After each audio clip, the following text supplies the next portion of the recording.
ప్రియ దేవుని బిడ్డలారా, బైబిల్ చదవటం వినటం వల్ల మనలో విశ్వాసం పెరుగుతుంది. మన మార్గానికి త్రోవ చూపుతుంది. సమస్త జనులను శిష్యులనుగా చేయుడి మత్తయి 28:19 వచనంలో దేవుని వాక్యం తెలియచేస్తోంది. తెలుగు బైబిల్స్ను ఆర్ఆర్కే మూర్తి గారు రీసెర్చ్ చేసి విశ్లేషణ చేసిన బైబిల్లోని ప్రతి అధ్యాయాలను వచనాలను వరుస క్రమంలో అనగా ఆదికాండం నుండి ప్రకటనా గ్రంథం వరకు ఇవ్వబడుతుంది. ప్రతి ఒక్కరూ ఆధ్యాత్మికంగా విశ్వాసంలో బలపడి మీ జీవితంలో ఎదుర్కొంటున్న సమస్యల నుండి విడుదల పొందండి. ప్రతి ఒక్కరూ మీ దీవెన టీవీని సబ్స్క్రైబ్ చేసి ఈ వాక్యాన్ని లైక్ చేసి మీ మిత్రులకు బంధువులకు షేర్ చేయండి. దేవుని సువార్తను ప్రకటింపబడుటలో మీరు పాలిభాగస్తులు కండి. ప్రియ శ్రోతలు, ఈరోజు మన పాఠం మీకా గ్రంథం 3వ అధ్యాయం 5 నుండి 12వ వచనం వరకు. సావధానంగా వినండి. ఆహారము నములుతూ సమాధానమని ప్రకటించేవారు ఒకడు తమ నోట ఆహారము పెట్టని ఎడల అతని మీద యుద్ధము ప్రకటించేవారై నా జనులను పొరపెట్టే ప్రవక్తలను గూర్చి యెహోవా సెలవిచ్చున్నదేమనగా, మీకు దర్శనము కలుగకుండా రాత్రి కమ్ముతుంది, సోదె చెప్పకుండా మీకు చీకటి కలుగుతుంది. ఇట్టి ప్రవక్తలకు సూర్యుడు కనపడకుండా అస్తమిస్తాడు, పగలే చీకటి పడుతుంది. అప్పుడు దీర్ఘదర్శులు సిగ్గునొందుతారు, సోదెగాండ్రు తెల్లబోతారు. దేవుడు తమకు ప్రత్యుత్తరమివ్వకుండటము చూచి నోరు మూసుకుంటారు. నేనైతే యాకోబు సంతతి వారికి తమ దోషమును, ఇశ్రాయేలీయులకు తమ పాపమును కనపరచడానికి యెహోవా ఆత్మావేశము చేత బలముతో తీర్పు తీర్చే శక్తితో ధైర్యముతో నింపబడిన వాడనై ఉన్నాను. యాకోబు సంతతి వారి ప్రధానులారా, ఇశ్రాయేలీయుల అధిపతులారా, న్యాయమును తృణీకరిస్తూ దుర్నీతిని నీతిగా ఎంచే వారలారా, ఈ మాట ఆలకించండి. నరహత్య చేయడము చేత మీరు సీయోనును కడతారు, దుష్టత్వమును జరిగించడము చేత మీరు యెరూషలేమును కడతారు. జనుల ప్రధానులు లంచము పుచ్చుకొని తీర్పు తీరుస్తారు. వారి యాజకులు కూలికి బోధిస్తారు. ప్రవక్తలు ద్రవ్యము కొరకు సోదె చెప్తారు. అయినను వారు యెహోవాను ఆధారము చేసుకొని, యెహోవా మన మధ్య ఉన్నాడు గదా, ఏ కీడు మనకు రానేరదని అనుకుంటారు. కాబట్టి చేను దున్నబడునట్లు మిమ్మును బట్టి సీయోను దున్నబడుతుంది, యెరూషలేము రాళ్ల కుప్పలవుతుంది. మందిరమున్న పర్వతము అరణ్యములోని ఉన్నత స్థలముల వలె అవుతుంది. ప్రియ శ్రోతలు, వింటున్నారా? ప్రవక్త అయిన మీకా అప్పుడు ప్రవక్తలేం చేస్తున్నారో, వారి పాపాలెలాంటివో వివరంగా చెబుతున్నాడు. వారు పశుప్రాయులైపోయారు. వారిలో సర్పవిషం ఉంది. 2 నాలుకల పాముల్లాంటి వారు. మాటలు మృదువుగా మెత్తగా ఉంటాయి గాని వారిలో నిలువెల్లా కుట్రాలోచనలే. మీకు శాంతి సమాధానాలు అంటారు గాని అది నిజం కాదని వారికే తెలుసు. యెషయా 57వ అధ్యాయం 21వ వచనం. దుష్టులకు నెమ్మది ఉండదని నా దేవుడు సెలవిస్తున్నాడు. సముద్రానికి శాంతి విశ్రాంతి లేదు. అలాగే ఈ దుష్టులకు మనస్సులో పెను తుఫానులు చెలరేగుతాయి. దుష్టమానవ హృదయంలో కోటి సముద్రాల ఘోష. అయితే మనకు శాంతి సమాధానాలు ఎలా కలుగుతాయి? రోమాపత్రిక 5వ అధ్యాయం 1వ వచనం దీనికి స్పష్టంగా జవాబు చెబుతుంది.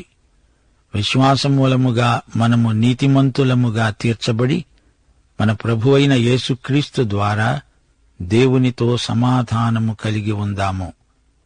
దేవునితో సమాధాన పడకుండా తోటి మానవులతో సమాధానం ఎలా కలుగుతుంది? అసాధ్యం. ఇర్మీయా గ్రంథం 17వ అధ్యాయం 9వ వచనం చెప్పనే చెప్పింది, హృదయము అన్నిటికంటే మోసకరమైనది, అది ఘోరమైన వ్యాధి గలది, దానిని గ్రహించగలవాడు ఎవడు? దాని సంగతి పరమవైద్యుడైన యేసుకే తెలుసు. మానవ హృదయాన్ని నమ్మడానికి వీల్లేదు. మానవుడు పశువు కంటే హీనమైన స్థితికి దిగజారిపోగలడు. మానవుడు చేసే నికృష్టమైన నీచకార్యాలు పశువులు కూడా చెయ్యవు. మానవుడి దుర్వ్యసనాలు పశువులకు కూడా ఉండవు. మానవుడు జంతువులో నుండి రాలేదుగాని జంతువు కంటే హీనమైన స్థితికి, నీచ స్థితికి దిగజారిపోగలడు. క్రీస్తు ద్వారా దేవునితో సమాధానపడని మానవునికి నెమ్మది ఉండదంటే ఉండదు. అష్షూరు వచ్చి మీద పడబోతోంది.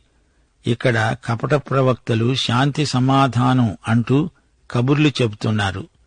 వీరి మాటలు పచ్చి అబద్ధాలు. మానవుని హృదయంలో సహజంగా శాంతి లేదు, పోరాటమే ఉంటుంది. మానవుడు దేవునికి వ్యతిరేకంగా తిరుగుబాటు చేస్తున్నాడు. క్రీస్తు ద్వారా దేవునితో సమాధానపడే వరకు మనిషి గతి ఇంతే. ఈ దొంగ ప్రవక్తల దర్శనాలు చీకటి మాటలు, అంధకారపు ఉరులు, ఊహలు. చీకటి తీర్పునకు సంకేతం. దేవుని మౌనం వీరిపై దేవుడు ప్రకటించిన శిక్ష. వారిని చీకటి కమ్ముకుంది. దేవుడు వీరితో మాట్లాడడు. వీరికి దేవుని వెలుగు, వాక్యం రాదు. దేవుని ప్రత్యక్షం వీరికి కలగదు. 1 కొరింథీ 13:8 పౌలన్నాడు, ప్రేమ శాశ్వత కాలముంటుంది. ప్రవచనములైనా నిరర్థకములవుతాయి, భాషలైనా నిలిచిపోతాయి, జ్ఞానమైనా నిరర్థకమవుతుంది. కొన్ని ప్రవచనాలు నెరవేరినా ఆ తరువాత దేవుడేమీ చెప్పడు, మాట్లాడడు. నిశ్శబ్దం, అంధకారం, సూర్యాస్తమయం. మళ్లీ సూర్యుడు ఉదయించాలి. మలాకి గ్రంథం 4:2 నా నామమందు భయభక్తులు గలవారైన మీకు నీతి సూర్యుడు ఉదయిస్తాడు. ఆయన రెక్కలు ఆరోగ్యము కలుగచేస్తాయి. పాత కొత్త నిబంధనలకు మధ్య 400 సంవత్సరాలు చీకటి రాత్రి. అప్పుడు నీతి సూర్యుడు ఉదయించాడు. ఆయనే యేసుక్రీస్తు. అదే ప్రవచనం అలాగే మీకా ప్రకటించాడు. యేసుక్రీస్తు అనే మెస్సీయా రాబోతున్నాడు. మీకా స్పష్టంగా చెబుతున్నాడు. ప్రవక్తలకు సూర్యుడు కనపడకుండా అస్తమిస్తాడు. రాత్రి కమ్ముతుంది, చీకటి కలుగుతుంది. ప్రవక్తలు, మీకు సిగ్గు, మీ ముఖాలు తెల్లబోతాయి, మీరు నోరు మూసుకుంటారు. ఆహాబు కథ మీకు జ్ఞాపకముందా? అబద్ధ ప్రవక్తలందరూ కలిసి రాజుకు తప్పుడు ప్రవచనాలు చెప్పారు. నీవు యుద్ధానికి వెళ్ళు, నీకే జయం అన్నారు. కాని వారి ప్రవచనాలు నిరర్థకమైనవి.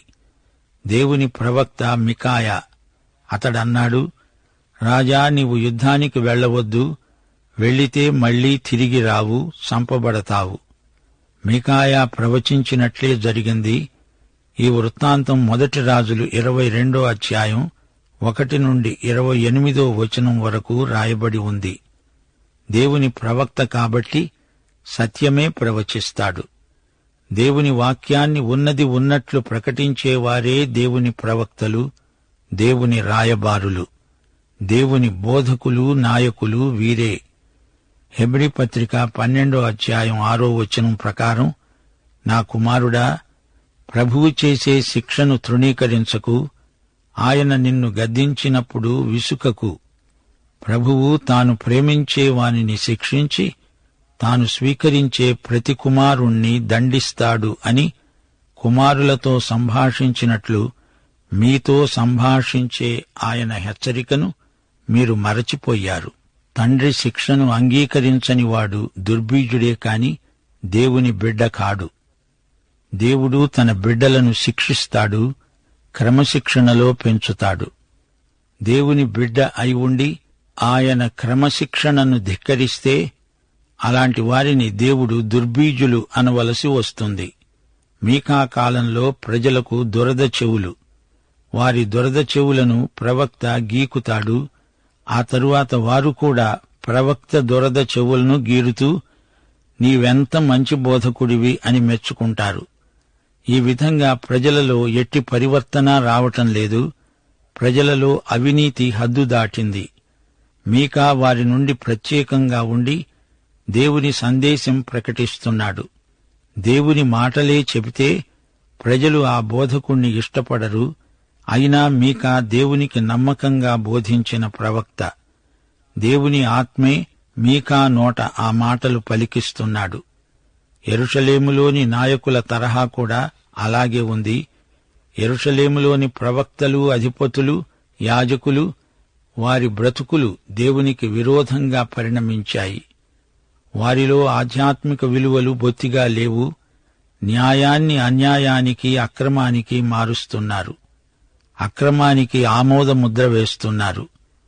సీయోనును రక్తంతో నింపుతున్నారు. యెరూషలేమును అక్రమాలతో నింపివేస్తున్నారు. న్యాయాధిపతులు లంచానికి ఆశపడుతున్నారు.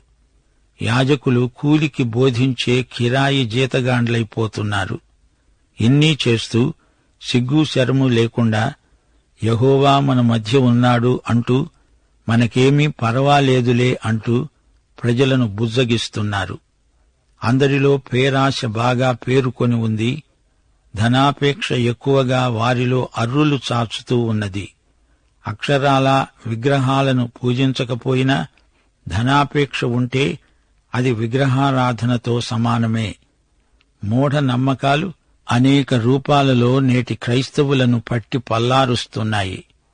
ఇశ్రాయేలు వారి పాపం, యూదావారి అక్రమం ఎంతగా వెర్రి తలలు వేశాయో ప్రవక్త వేలుపెట్టి చూపుతున్నాడు. న్యాయాధిపతులు, యాజకులు, నాయకులు అందరూ ధనాపేక్షాపరులే. అందరూ ఆధ్యాత్మికంగా విగ్రహారాధికులే. వీరు దేవునికి భయపడరు. ప్రజలను, వారి సంక్షేమాన్ని లక్ష్యపెట్టరు. వారిది సేవ కాదు, వర్తకం. అది సువార్త కాదు, సువర్తకం. ఏ దేశమైనా, ఏ జాతి అయినా నాయకత్వం బలహీనమైతే జాతి యావత్తూ నిర్వీర్యమై, నికృష్టమై, నీరసించిపోతుంది. సైతాను అగ్నిబాణాలు ముందు నిలిచిన నాయకులకే తగులుతాయి. ఇది నిజం. మీ దురాశ చేత మీరు నరభక్షకులై అమాయక ప్రజలను మింగేస్తున్నారు. ఇది ఘోరమైన అన్యాయం. ప్రభుత్వం ఏదైనా నాయకుల వ్యక్తిగత సౌశీల్యంపై, వారి శ్రేయస్సు ఆధారపడి ఉంటుంది. ఇదే ప్రవక్త మీకా సందేశం. సీయోను చేనులాగా దున్నబడుతుంది. యెరూషలేమంతా ఒక పెద్ద రాళ్ల కుప్ప అవుతుంది. దేవుని మందిర స్థలం అరణ్యమందలి ఎత్తైన స్థలమవుతుంది. యెరూషలేము పూర్తిగా ధ్వంసమైపోతుంది. యిర్మీయా గ్రంథం 26వ అధ్యాయం 18వ వచనంలో యిర్మీయా మీకా ప్రవచనాన్ని ఉటంకించాడు. ఈ వచనం మీకా పరిచర్యను బలపరిచే వచనం, సమర్థించే ప్రవచనం.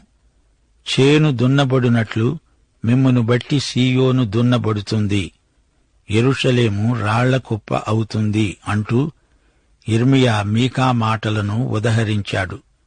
నెబుకద్నెజరు వచ్చి ముట్టడించినప్పుడు యెరూషలేము ధ్వంసము కాగా ఈ ప్రవచనం పూర్తిగా నెరవేరింది.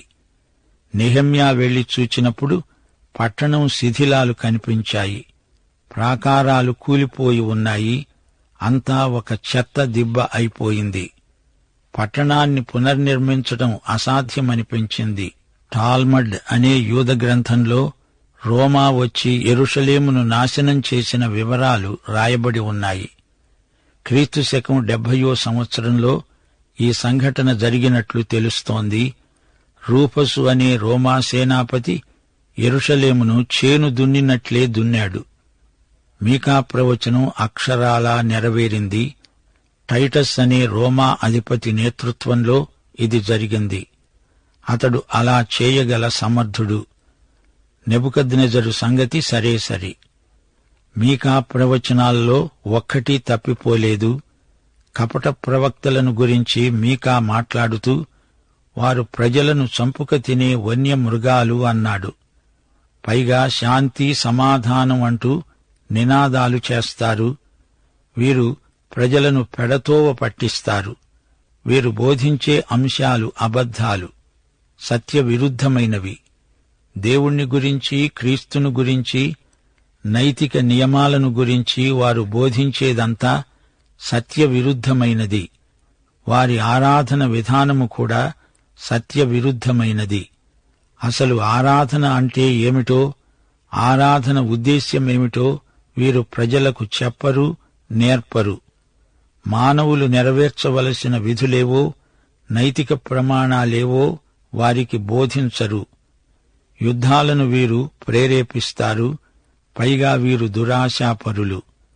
దుర్లాభాపేక్ష వీరిని ఆవేశించింది. ఆదాయం మీదనే వారి మనస్సు కేంద్రీకరించబడి ఉంటుంది. తమకు రాబడి తగ్గింది అంటే వారితో యుద్ధం చేయడానికి తయారవుతారు. దేవుడు వీరికి తీర్పు చెబుతున్నాడు. వారిని చీకటి కమ్ముకుంటుంది, ఆవరిస్తుంది. గుడ్డివారిని నడిపించే గుడ్డి నాయకులు వీరు. నాయకులు, వారిని వెంబడించేవారు కలిసి అందరూ గుంటలో పడతారు. అయితే యెహోవా ఆత్మావేశము చేత బలముతో తీర్పు తీర్చే ధైర్యముతో నింపబడినవాడై మీకా ఒక ప్రవక్తగా ఇశ్రాయేలు వారికి వారి దోషాన్ని పాపాన్ని కనపరిచాడు. న్యాయాన్ని నీతిని మీరు తృణీకరిస్తున్నారు, దుర్నీతిని నీతిగా ఎంచుతున్నారు. నరహత్యతో దుష్టత్వంతో లంచగొండులై పట్టణాలను నిర్మిస్తారా? కూలికి బోధిస్తారా? డబ్బు కోసం సోది చెప్తారా? శ్రోతలు, మీకా ఈ 3వ అధ్యాయం చెప్పినప్పుడు హిజ్కియా రాజు సింహాసనం మీద ఉన్నాడు. హిజ్కియా చేసిన సంస్కరణలు ఈ ప్రవచన ఫలితాలే అని మనం గుర్తించాలి. అసలైన ప్రవక్త ప్రజలకు వారి పాపాలను ఎత్తి చూపుతాడు. ప్రవక్త నైతిక శీలం ఉన్నత స్థాయికి చెందినదై ఉండాలి. దేవుని ప్రవక్త పాపాన్ని బొత్తిగా సహించజాలడు. జాతీయ పాపాలను నిష్పాక్షికంగా గద్దించేవాడే ప్రవక్త. నిత్య సత్యం వెలుగులో ప్రవక్త తన జాతికి రాబోయే ముప్పును చూపుతాడు. బాప్తిస్మమిచ్చిన యోహాను గొప్ప ప్రవక్త. రాజు అని భయపడక అతని పాపాన్ని ఖండించాడు. తన జాతిని ఉద్దేశించి సర్పసంతానమా అని సంబోధించాడు.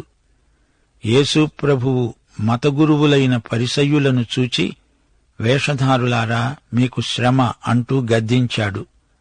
ప్రవక్త తన జాతి కోసం కన్నీరు మున్నీరుగా విలపిస్తాడు. ప్రసంగవేదికల నుండి బోధకులు తేనెలాంటి మాటలు పలకడం సభామర్యాద అనుకునే రోజులివి. అపొస్తలుడైన పేతురు పెంతెకోస్తు ప్రసంగంలో ఎంత ధైర్యంగా మాట్లాడింది మనం మరిచిపోలేము. ఇశ్రాయేలీయులారా, మీరు జీవాధిపతి అయిన యేసును చంపిన హంతకులు అన్నాడు. మీకా అంటున్నాడు, నేను దేవుని ఆత్మశక్తితో నిండిన వాడను. తీర్పు తీర్చే శక్తి, ధైర్యము నాకున్నాయి. ఇందులో అతిశయోక్తి ఎంతమాత్రమూ లేదు. నిజంగా మీకా ఆత్మపూర్ణుడు. అతని శక్తి సామర్థ్యాలు దేవుని ఆత్మ నింపుదల వల్లనే మీకాకు కలిగాయి. మీకాకు నైతిక శక్తి ఉంది. అతని మనస్సాక్షి నీతి న్యాయాలకు అంకితమైన మనస్తత్వం.